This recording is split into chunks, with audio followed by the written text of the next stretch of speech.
do business with friends than family members because you get to pick your friends, right? Who you're born with is who you're born with. So I think, yeah, but like I do business with friends first because I get to choose them.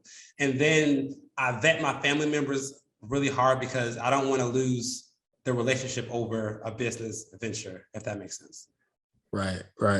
Yeah, I get what you're saying about that. Like, you definitely get to choose your friends, but you don't get to choose your family. And I'm not gonna say that family is gonna be there no matter what, but kinda. They should be blood.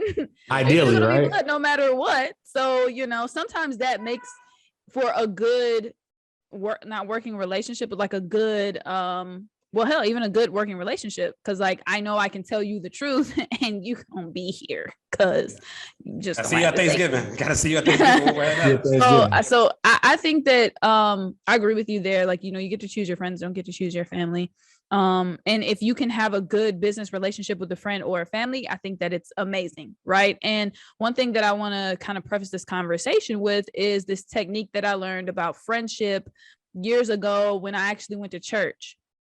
So there's this woman, her name's Shasta Nelson, and she is like a relationship coach for women, kind of in that kind of world. And so what happened was we were starting in like small groups. Okay. So I don't know if anybody goes to church, but like you may have a small group, which is like your community group. Like those are people from your church that you really connect with every week for like Bible study or just whatever, right? To kind of do life with. So I started in this small group of women, and we went to this conference where she was talking about how to manage your friendships or relationships. And so she gave this example. She was like, you really have this 5-circle spectrum. All right. So think of like 5 circles all next to each other, kind of like overlapping. And she was like, the thing that happens with most of us when we're building relationships, whether business or personal, is we put friends or family members into the wrong circle.